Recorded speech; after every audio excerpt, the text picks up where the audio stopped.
All together, may they all be one as you, Father, are one in me, and I in you, that the world may believe that you sent me, says the Lord. Alleluia, alleluia, alleluia, alleluia,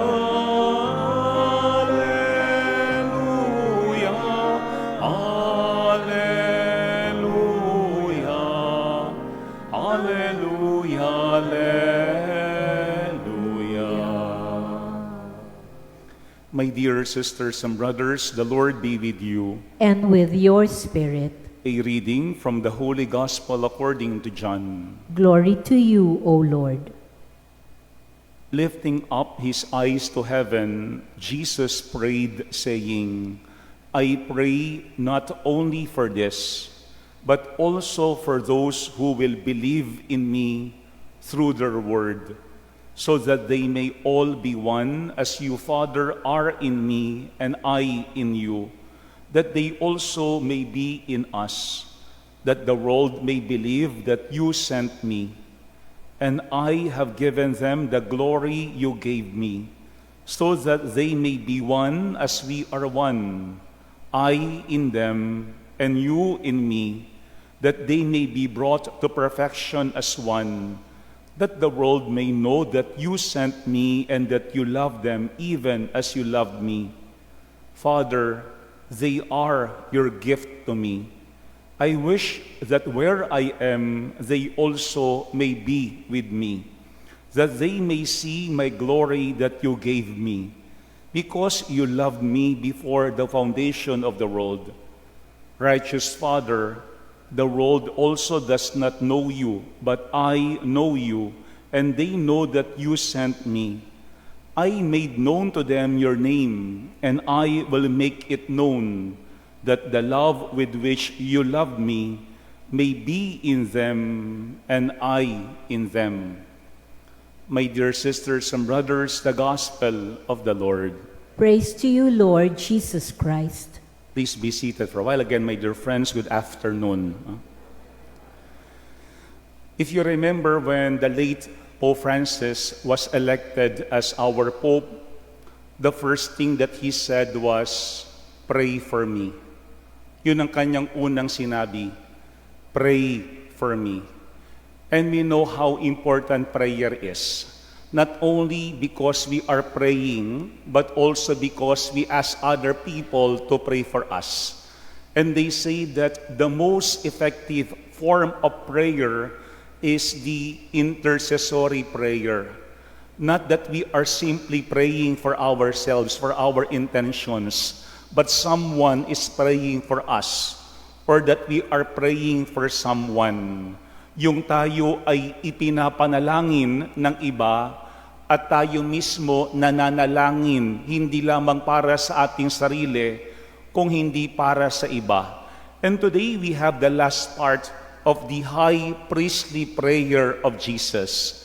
Napakasarap na malaman natin that Jesus is praying for us. And at the same time, meron tayong idea, knowledge, ano ba yung kanyang ipinapanalangin para sa atin, what He has been praying for. Tatlo yung part ng ating gospel for today. Tatlong components meron yung prayer of Jesus. Number one, Jesus today was praying for the entire church. That's why He said, I pray not only for this pertaining to His disciples, but also for those who will believe in me through their word. Maganda po yung part na yun. For those who will believe in me through their word. That's why Jesus was praying not only for His disciples, but for His would-be disciples because of what they heard from the disciples of Jesus themselves. Kaya nga ang sabi diyan ni Jesus, those who will believe in me through their word, sa pamamagitan ng kanilang salita, sa pamamagitan ng kanilang pangangaral. Because when we talk of Christianity, it is a word-based faith wherein we are proclaiming the word of Jesus to others by our preaching.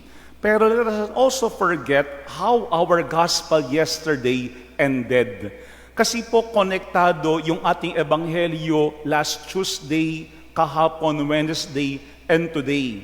Lahat ng yaan is about the prayer of Jesus. Pero kahapon, if you remember, our gospel ended with these words, consecrate them in the truth.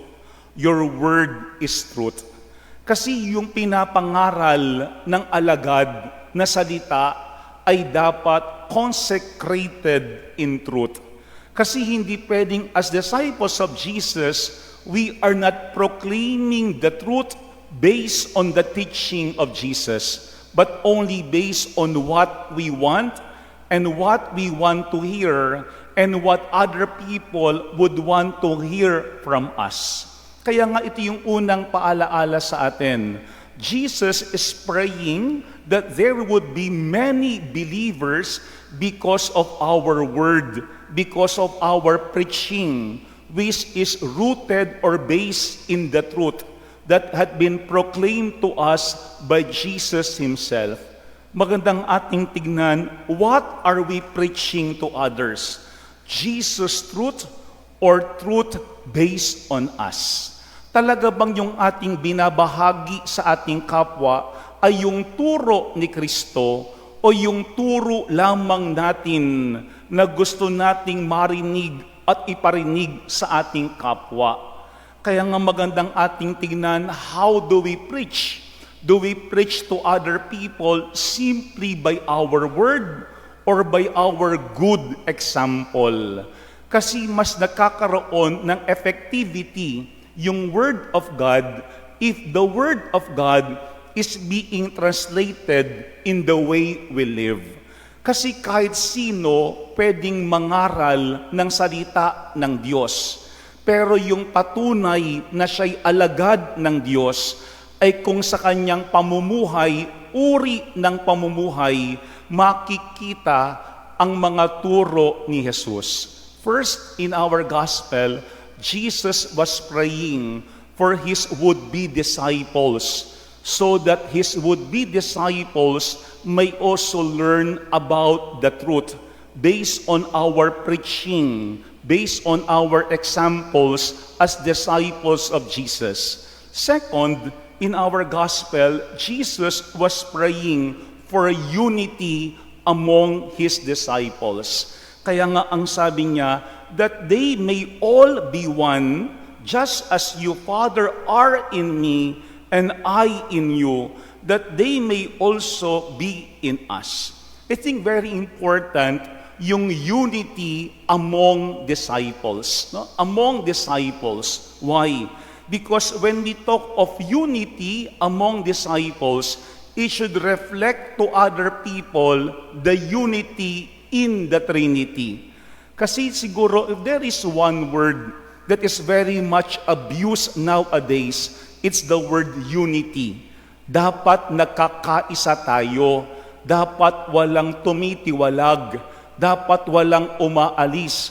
Dapat isa tayo. Pero ano yung sabi ng ating ebanghelyo sa ngayon?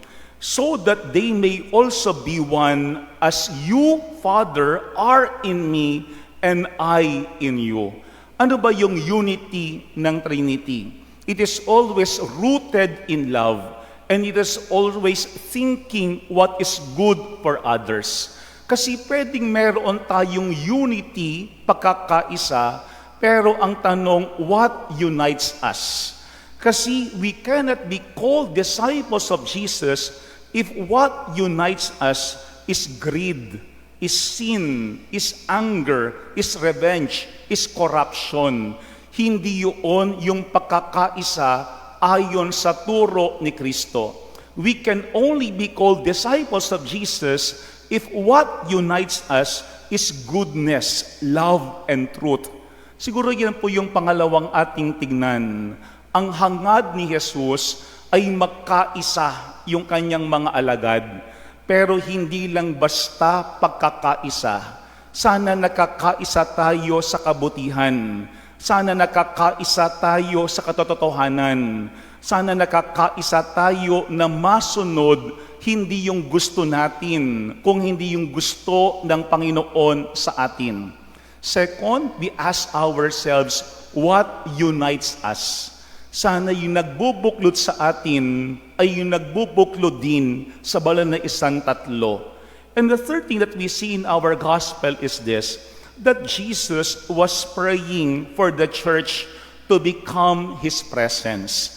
Para tayong lahat bilang alagad at mananampalataya ay maging salamin ni Jesus sa ating kapwa. Alam po nyo, napakaganda nung last part ng ating gospel. Ang sabi ni Jesus, Father, they are your gift to me. Maganda pong marinig natin yun, that Jesus sees us as a gift coming from the Father. And He said, I wish that where I am, they also may be with me. Ayaw tayong iwan ni Jesus. Pero yan din dapat yung ating desire. Not only for us to become gifts to Jesus, but also for us to see Jesus as a gift to us. And if we see Jesus as a gift to us, we do not want to be away from Him. Kaya dapat yung lahat ng ating pinipili, ginagawa, kinikilos sa ating buhay will not separate us from Jesus, but will always unite us with Him. So that wherever we are, whatever we are doing, we become a gift to others. We become the presence of Jesus to one another. Yan po yung pangatlong hamon sa atin ng Ebanghelyo sa ngayon. Biyaya ang tingin sa atin ni Jesus. Sana tayo din biyaya ni Jesus sa ating pamilya. Biyaya ni Jesus sa ating pinaghahanap buhayan. Biyaya ni Jesus sa lahat ng tao na ating makakasalamuha. And that can only happen when these people see the presence of God in us. Let me end our reflection with words coming from St. John Paul II.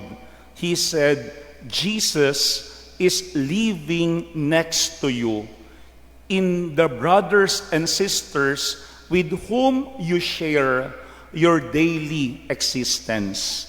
Mga kabatid, sana hindi mawala sa ating kamulatan na si Jesus ay kasakasama natin sa mga kapwa na nakakasalamuha natin araw-araw. Sa ating Ebanghelyo, we have heard the prayer of Jesus.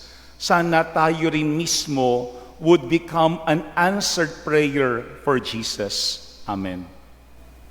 Jesus said, Father, they are your gift to me. They are your gift to me. Tinawag tayo ni Jesus na regalo ng Ama. Sana wag lang tayong kiligin. Sana maging hamon yan sa atin ng mamuhay ng tama, ng tuwid, para talaga tayo ay maging regalo para sa ating kapwa. So that when people see us and meet us, they will also thank the Lord for seeing us as gifts from God. The Lord be with you. And with your spirit. And may Almighty God bless you and your families, the Father, the Son, and the Holy Spirit. Amen. The Mass is ended. We now go in peace and remain faithful to God. Thanks be to God.